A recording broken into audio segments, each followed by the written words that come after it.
하나님께서 오늘도 우리와 함께 하시며 은혜를 부어주시고 축복해 주십니다. 아멘. 이 히브리서 저자는 계속해서 새로운 언약을 강조하고 있는 겁니다.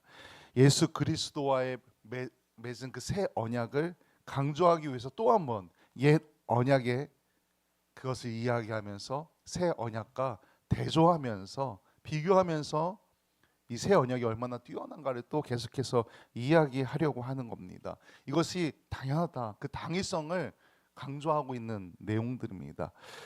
먼저 첫 언약, 우리 출애굽기 할 때 그 장막에 대해서, 성막 짓는 거에 대해서 이야기를 오랫동안 했었는데, 그곳에도 그 장막이 세워졌을 때 하나님께서 세워놓으신 예법이 있었다, 그 장소가 있었다라고 설명을 합니다. 근데 다시 말하면 그 옛 언약이 불완전하지만 허술하거나 가벼운 것은 아님을 강조하는 겁니다. 그것도 다 하나님의 명령대로 지어지고 하나님의 명령대로 순서가 있었다. 하지만 그럼에도 완전하지는 않았다라고 설명하고 있는 겁니다. 성막은 거룩한 장소라는 의미, 성소와 또 지극히 거룩한 장소라는 의미의 지성소로 구분되어 있습니다.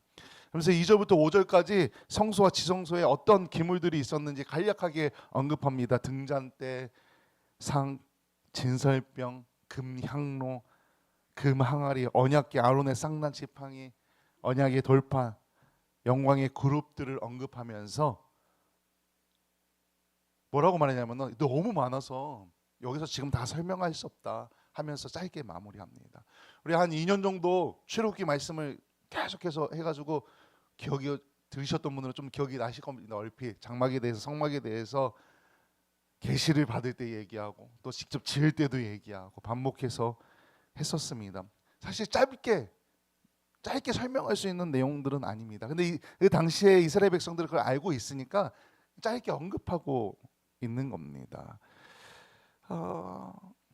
물론 이 성막의 구조, 물건들 다 하나님께서 명령하신 대로 하나님의 말씀에 따라서 정교하게 만들어진 것들입니다. 정교하게 제작됐습니다. 하나님께서 모세에게 보여주시고 또 모세는 백성들에게 그대로 전달해서 그대로 짓게 합니다. 또 그냥 세우지 않았습니다. 사람들도 그냥 세우지 않고 하나님께서 선택하시고 지혜를 주시고 총명을 주셔서 하나님의 뜻에 맞게 세워졌다는 것입니다. 그래서 성막은 이 땅에서 하나님께서 세우신 특별한 장소입니다. 하나님의 거룩함이 임하는 특별한 장소라는 것입니다. 그럼에도 불구하고 거기에는 한계가 있다. 한계가 있다고 말하고 있는 겁니다. 아무리 이 거룩한 성막, 하나님의 말씀대로 지어진 이 성막일지라도 우리를 온전함으로 인도할 수는 없다. 우리를 온전하게 인도하기 위해서는 죄의 문제를 해결해야 하는데 그것이 이 성막으로는 완전하지 않다는 겁니다. 이 땅의 어떤 것으로도 사람의 죄의 문제는 해결할 수 없음을 설명하고 있다는 겁니다. 그럼 누가 해결할 수 있습니까? 바로 우리 예수님입니다. 예수님만 이것을 해결할 수 있다. 그래서 모든 사람들에게 예수님이 필요하다라고 강조하고 있는 겁니다. 과거에 이런 것들이 우리에게 있었지만 불완전하다. 근데 하나님께서 이것을 완성하기 위해 예수님을 우리에게 보내주셨다. 우리가 이 예수님을 따라야 한다라고 설명하고 있는 겁니다. 오직 예수님만 죄의 문제를 해결할 수 있다. 오직 예수님만. 이 놀라운 죄사함의 은혜를 우리 모두가 체험하길 소망합니다. 그저 처음 만난 예수님이 아니라 정말 매주 우리가 예배할 때마다 찬양하고 기도할 때마다 이 은혜가 얼마나 큰지 이 은혜를 체험하고 누리시길 소망합니다. 아멘. 먼저 성막의 성소와 지성소, 그 안에 물건들을 언급했습니다. 그리고 이제 제사장들이 성막에서 행하는 의식에 대해서도 설명합니다. 첫 장막에서는 제사장들이 규례에 따라서 섬기는 예식을 행합니다. 하나님께서 그 순서도 다 정해주셨어요. 그런데 이 둘째 장막은 대제사장 외에는 아무도 들어갈 수 없었습니다. 큰일 나, 들어가면 그냥 죽는 겁니다. 그런데 그 대제사장도 아무 때나 그 안으로 들어갈 수 없었습니다. 정해진 날 1년에 한 번만, 하루만 들어갈 수 있었습니다. 대속죄일에 거기에 들어가서 자신과 백성들의 죄를 씻기 위해 하나님 앞에 제사를 드리는 것입니다. 철저하게 규율에 맞춰서 모든 것을 행했다는 겁니다. 하지만 그럼에도 불구하고 양심상 그 섬기는 자를 온전하게 할 수 없다고 말합니다. 9절 말씀을 좀 한번 같이 다시 읽어보겠습니다. 9절 우리 책을 보면서 같이 읽겠습니다. 시작. 이 장막은 현재까지 비우니 이에 따라 드리는 예물과 제사는 섬기는 자를 그 양심상 온전하게 할 수 없나니. 하나님께서 정해주신 예법에 따라 이 일들을 행하지만 그 섬기는 사람의 그 자체, 그 양심은 온전하게 할 수 없다는 겁니다. 하지만 용서받지만 하나님의 명령대로 행하지만 불완전하다는 것입니다. 이 제물과 이 제사라는 규례는 한계가 있다는 겁니다. 육체의 예법일 뿐이고 그것 하나님께서 임시적으로 한시적으로 주신 규례일 뿐이라는 겁니다. 너희들이 이렇게라도 해라, 이렇게도 해라. 그러면서 오늘 성경에 뭐라고 말하냐면요, 개혁할 때까지 그렇게 해라. 그냥 너희들에게 임시로 맡겨둔 것이다. 제가 아니라 성경이 오늘 그렇게 말합니다. 개혁할 때까지. 그래서 이제 히브리서 저자가 말하는 겁니다. 이제 이 옛 언약을 우리가 버려버리자. 버리고 진정한 지성소로 우리를 이끌어 주시는 그 새 언약으로 나아가자. 강하게 권면하고 있는 겁니다. 그리고 그 새 언약, 그 새 시대는 이미 도래했다. 이미 왔다. 누구를 통해서 그 시대가 도래한 겁니까? 예수 그리스도입니다.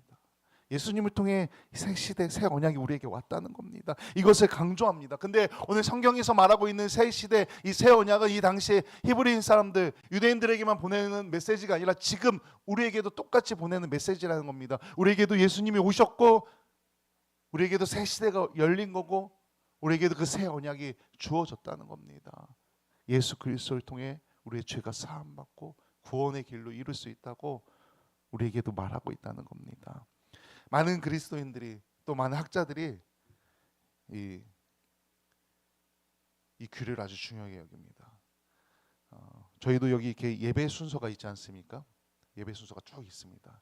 이 예배 순서가 제가 정하고 싶은 대로 정한 게 아닙니다.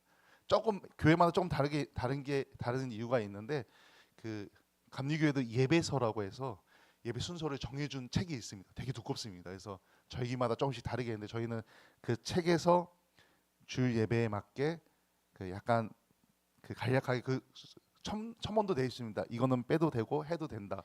이런 것들을 맞춰가지고 이렇게 해가지고 제가 예배 순서를 정해가지고 그 순서에 맞게 찬양하고 기도하고 하는 겁니다. 형식이 정해져 있다는 겁니다. 절대 그냥 하는 게 아니라는 겁니다. 그래서 사람들은 가끔 이렇게 말합니다. 너는 왜 이거 안 해? 이건 이렇게 해야지. 저건 저렇게 해야지. 제가 성찬을 할 때 우리는 매월 첫째 주에 성찬할 때 제가 평소엔 가운을 안 입지만 성찬할 때 가운을 입지 않습니까? 가운을 입을 때도 이게 스토리라는 걸 여기다 이제 그 띠 같은 걸 두르는데 이 띠도 자세히 보시면은 색깔이 다릅니다. 절기에 따라서 녹색을 했다, 보라색을 했다, 빨간색을 했다, 하얀색을 했다가. 그러니까 정해진 형식과 규례가 있습니다. 그래서 야 이건 이렇게 해야지, 저건 저렇게 해야지라고 말하기도 합니다. 물론 이런 것도 필요합니다. 그런데 정작 그 비본질적인 거에 집착하다가 때로는 정말 중요한 예수님에게 집중해야 되는데 그것을 놓쳐버린다는 겁니다. 예수님을 찾아야 되는데 예수님을 찾지 않거나 가벼이 여기는 일들이 교회 안에 성도들 가운데 생겨난다는 것입니다. 우리 교회가 부흥해서 사람도 많아지고 조직도 탄탄해지고 예배를 담당하는 사람들도 많아져서 보기에는 풍성해지고 좋아질 수 있습니다. 겉으로 보기에는. 근데 그렇게 아무리 좋아진다 해도 우리 안에 예수님이 없다면 이 예배의 자리가 하나님을 만나고 예수님을 만나는 자리가 아니라면은 우리가 여기서 아무리 열심히 한들 무엇을 얻을 수 있겠습니까? 이 자리가 사실 무슨 소용이 있겠습니까? 우리가 이 자리에 나왔을 때 하나님을 만나야 합니다.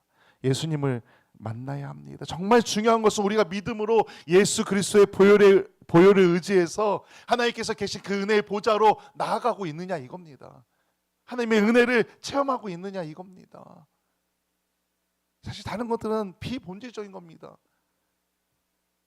정말 중요한 건 이 안에 예수님, 하나님, 우리 안에 예수님 하나님이 함께 하느냐인 겁니다. 오늘 우리 성도님들에게 오늘 이 자리가 형식적인 자리입니까? 아니면 은혜가 넘치는 자리입니까?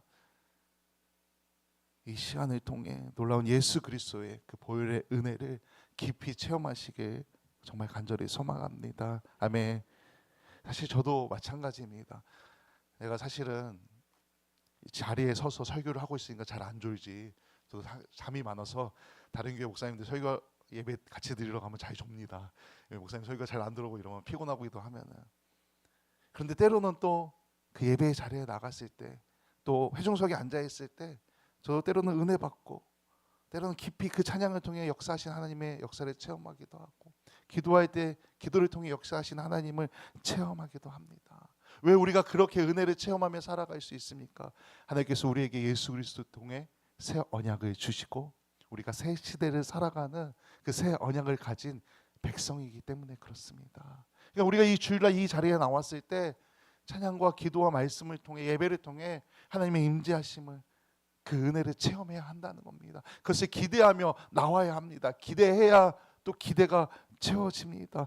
하나님께서 이스라엘 백성들에게 성소와 지성소를 주셨지만 그 은혜는 분명히 제한적이고 한정적이었습니다.